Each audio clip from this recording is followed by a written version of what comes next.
Hey guys, welcome to trading in Wall Street. आज की जो वीडियो है वो ऑप्शन चेन्स के ऊपर है कि ऑप्शन चेन में क्या क्या होता है। सबसे पहले हम जानेंगे ऑप्शन चेन क्या होता है, फिर एटीएम जानेंगे, ओटीएम जानेंगे और आईटीएम जानेंगे। ठीक है, तो विदाउट वेस्टिंग एनी टाइम चलिए एनएससी के उस पर चलते हैं सीधे सीधे। ठीक है, तो मैंने आप लोग को ऑप्शन चेन सर्च करना तो NSEindia.com पर जाके सीधे मार्केट डाटा पर जाके मैंने निफ्टी का ऑप्शन चेन खोला हुआ है। ठीक है, तो मैंने इसका ऑलरेडी एक स्नैप ले लिया ताकि मैं उस पर ड्रॉ कर सकूँ इजीली। ठीक है, तो सबसे पहले समझाता हूँ आपको कि ऑप्शन चेन होता क्या है। ऑप्शन चेन क्या होता है, जहाँ पे कॉन्ट्रैक्ट्स और एसेट और स्टॉक्स अवेलेबल होते हैं टू बाय और सेल। ठीक है, अलग अलग स्ट्राइक प्राइस पे अवेलेबल होते हैं। ठीक है, और इनको आप बाय सेल दोनों कर सकते हो। ये नहीं कि सिर्फ आपको बाय ही कर सकते हो, आप बाय सेल दोनों कर सकते हो। ठीक है, अब इसमें समझते हैं कि ओटीएम और एटीएम और आईटीएम होता क्या है। ठीक है, तो सबसे पहले हम अगर एटीएम को सबसे पहले एटीएम समझते हैं। ठीक है, जो भी मार्केट की करंट वैल्यू चल रही है उसको हम एटीएम बोलेंगे, राइट। अगर मार्केट की वैल्यू 19,525 चल रही है तो 19,550 को या 19,500 को हम एट द मनी कॉल बोलेंगे कि वो एट द मनी में आता है। ठीक है, मैं इसको एक एग्जांपल के रूप में समझा देता हूँ आपको। ठीक है, सिंपल तरीके से आपको समझ में भी आ जाएगा। ठीक है, ये कॉल साइड का बंदा है, ये पुट साइड का बंदा है। कॉल साइड का बंदा 100 रुपये से 300 रुपये की तरफ मूव कर रहा है। ठीक है, और पुट साइड का बंदा 600 रुपये से 500 रुपये की तरफ मूव कर रहा है। ठीक है, तो जिस पॉइंट पे जाके ये मिलेंगे, ठीक है, जिस पॉइंट पे मार्केट ये लोग मिल रहे हैं या मार्केट स्टॉप हो गया उस पॉइंट पे जाके, ठीक है, वो एक एट द मनी है। ठीक है, जो लाइव मार्केट में जो रेट चल रही है वो एट द मनी है। इसके अलावा जो भी प्राइस है, ठीक है, इसके अलावा जो भी प्राइस 400 के अलावा जो भी प्राइस है 300 200 100, ठीक है, ये स्ट्राइक प्राइस है सारी की सारी। इसके लिए जो भी है 500 300 200 तो 500 600 जो भी है, इसके लिए सारी स्ट्राइक प्राइस हैं। अब इसमें ओटीएम क्या होता है और आईटीएम क्या होता है। कॉल साइड वाले बंदे के लिए आपके पीछे जो बीत गया वो आईटीएम है। ठीक है, आपके आगे जो आने वाला है वो ओटीएम है। ठीक है, सेम वाइस वर्सा हो जाता है पुट साइड वाले बंदे के लिए, बायर और सेलर के लिए, दोनों के लिए। जो बीत गया वो उसके लिए आईटीएम है। जो 600 से 500 है तो 600 उसके लिए आईटीएम हो गया, इन द मनी हो गया। ठीक है, 400 पे वो है, 300 उसके लिए ओटीएम हो गया। ठीक है, क्लियर है। अब आपको इसके सिंपल तरीका, अगर आप ऑप्शन चेन कभी भी खोलेंगे, ठीक है, तो इसको मैं समझा देता हूँ इस तरीके से। ठीक है, ये वाली कॉल बायर्स के लिए जितनी साइड है ये आईटीएम है।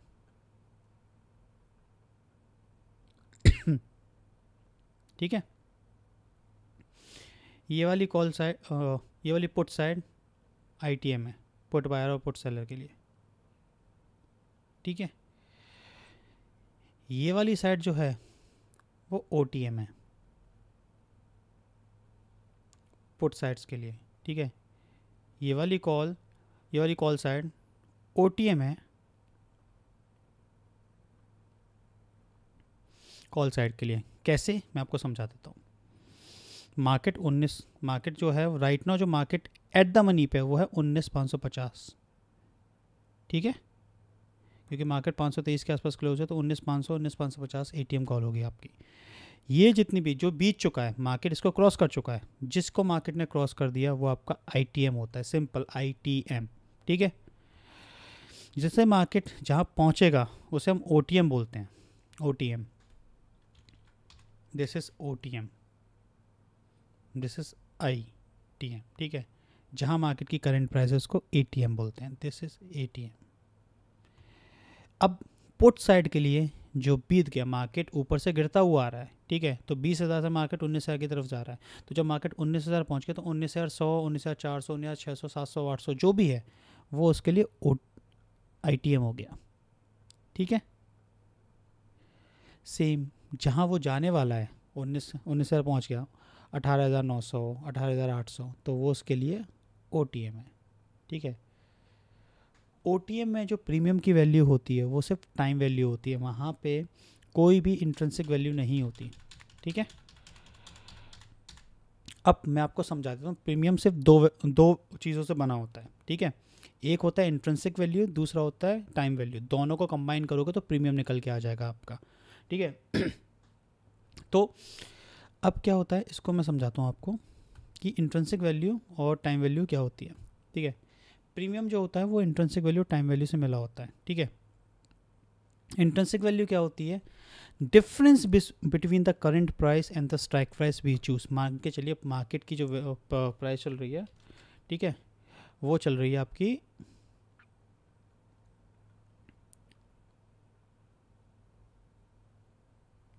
19,600, ठीक है।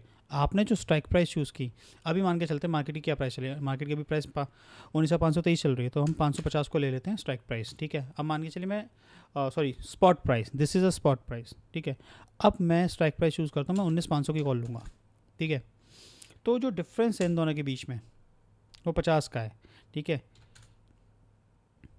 अब प्रीमियम कितना चल रहा है, अभी मार्केट की करंट प्राइस क्या है, पहले एक बार चेक कर लेते हैं मार्केट की करंट प्राइस, मार्केट कहाँ क्लोज हुआ है, 19,533 पे मार्केट क्लोज हुआ है, ठीक है, 23 पे, सॉरी, तो 1923 करते हैं इसको, ठीक है। तो ये हमारी इंट्रिंसिक वैल्यू निकल के आ गई, ठीक है। अभी हमारी इंट्रिंसिक वैल्यू ये निकल के आ चुकी है। तो P इक्वल्स टू क्या था, इंट्रिंसिक वैल्यू। P हमारा क्या, प्रीमियम कितना चल रहा है, इस पर देख लेते हैं। 19,500 पे प्रीमियम कितना है, 19,500 पे प्रीमियम 24.45, ठीक है, plus PV time value. Time value क्या होती है, एक्सपायरी, ठीक है। तो टाइम वैल्यू कितनी निकल के आई, 1.45, ये आपकी टाइम वैल्यू है, ठीक है। अगर मार्केट कल कहीं मूव ना करके 19,550 के आसपास ही क्लोज होता तो टाइम वैल्यू घट जाएगी। आप किसी भी OTM में देख लेना, आपको इंट्रिंसिक वैल्यू नहीं मिलेगी, आपको सिर्फ टाइम वैल्यू मिलेगी। आप देख सकते हैं, आपको किसी में भी कोई भी स्ट्राइक प्राइस की वैल्यू नहीं मिलेगी, सिर्फ टाइम वैल्यू मिलेगी, ठीक है। अगर मैं इसको जैसे 5 अक्टूबर की भी कर दूंगा तो आप देख लीजिए, आपको किसी में भी ये नहीं मिलेगा कि स्ट्राइक प्राइस, आपको इंट्रिंसिक वैल्यू नहीं मिलेगी, ठीक है। आपको सिर्फ टाइम वैल्यू मिलेगी। आप जितना OTM करते जाएंगे उतनी टाइम वैल्यू घटती चली जाएगी, क्योंकि चांसेस कम है मार्केट के वहाँ तक पहुँचने तक जब तक वो एक्सपायर हो जाएगा। तो इसलिए OTM हमेशा सस्ते होते हैं, ITM हमेशा महंगे होते हैं। ITM महंगे क्यों होते हैं, सिंपल से एक रीज़न समझ लेते हैं। दो लोगों के बीच में एक सौदा हुआ कि मैं आज जो प्राइस चल रहा है, ठीक है, कल मतलब मान के चलिए मुझे एक प्लॉट, मुझे A और B को प्लॉट बेचना है, A को प्लॉट ख़रीदना है।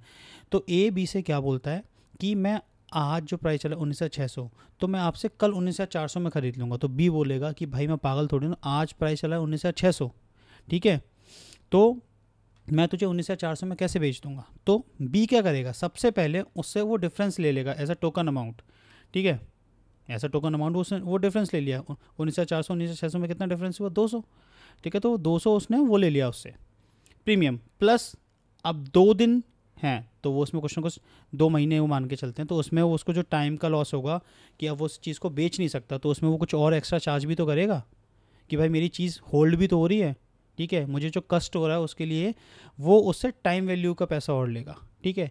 तो इन दोनों चीज़ों को मिला के बनता है टोकन प्लस टाइम वैल्यू को, मतलब intrinsic value plus time value equals to premium, ठीक है। तो इसलिए हम प्रेफर करते हैं कि मार्केट में जो है कि हम ITM लें, ठीक है। हम ITM में ही हमेशा इन द मनी में हम कॉल लेते हैं, ATM पे भी लेते हैं। OTM हम कम इसलिए करते हैं कि वहाँ तक जाने के लिए प्राइस को एक अच्छा खासा मूव करना पड़ेगा, तब जाके हमें फ़ायदा होगा, ठीक है। अब मान के चलिए 19,500 पे मार्केट है, अब आप 20,000 का OTM जाके ले लेते हैं, ठीक है। तो 20,000 के OTM की प्राइस 10 रुपये है, ये सिर्फ टाइम वैल्यू है, ठीक है। तो यहाँ पे इसके डिके होने की जैसे ही नियर बाई टू एक्सपायरी आएगा मार्केट, ठीक है, अगर मार्केट यहाँ 19,500 से 19,600 के बीच में रह गया तो ये बढ़ेगा नहीं। जब ये बढ़ेगा नहीं तो ये टाइम डिके के साथ नियर बाय टू एक्सपायरी होता जाएगा, तो ये डिके होता चला जाएगा, ये जीरो हो जाएगा एट द एंड आके, तो आपको कोई प्रॉफिट नहीं होगा उस चीज़ पे। सेम पुट साइड में भी आप देख सकते हैं। पुट साइड में क्या होता है, पुट साइड में strike price minus spot price होता है, इतना याद रखिएगा। मैं आपको फिर समझा रहा हूँ, इंट्रिंसिक वैल्यू निकालने के लिए strike price minus spot price होता है। यहाँ पे कॉल साइड के लिए spot price minus strike price, यहाँ पे strike price minus spot price, ठीक है। सिंपल, आप इसको भी देख सकते हैं, समझ सकते हैं, मैं आपको समझा देता हूँ। ये आपकी एट द मनी कॉल चल रही है, ठीक है, 19,523, आप इसको भी देख सकते हैं, इसको ये रहा, ठीक है। अब आप 19,700 की कॉल लेते हैं तो आप इसको इसमें से माइनस कर देंगे, ठीक है, जो भी प्रीमियम होगा जो चल रहा होगा, ठीक है, जो भी प्रीमियम चल रहा होगा उसमें से अगर इंट्रिंसिक वैल्यू माइनस कर देंगे आप तो टाइम वैल्यू निकल के आ जाएगी। ठीक है, तो यही होता है एटीएम, आईटीएम, ओटीएम। अब इसको हम सपोर्ट एंड रेजिस्टेंस की तरह से कैसे यूज़ करते हैं, हम ओआई देखते हैं कि कितने कॉल राइटर हैं, कितने पुट राइटर बैठे हुए हैं, तो उसको मैं एज सपोर्ट रेजिस्टेंस भी यूज़ करते हैं। वो पार्ट 2 में आपको मैं अच्छे से एक्सप्लेन करके समझाऊंगा। अभी के लिए आपको इतना समझना है कि जो बीत गया वो आईटीएम है, जो आने वाला है वो ओटीएम है, और जहाँ हम हैं वो एटीएम है, at the money. Okay, option chain आप इसे बैंक निफ्टी में भी अप्लाई कर सकते हैं, Nifty, Fin Nifty, mid cap, किसी में भी अप्लाई कर सकते हैं, सब में सेम तरीके से ही काम करता है। जो भी प्राइस हम एट द मनी को छोड़ के जो भी प्राइस हम चूज़ करते हैं हम उसको स्ट्राइक प्राइस बोलते हैं। Okay, thank you and happy trading. Please like and subscribe to my channel and keep supporting me. Thank you so much.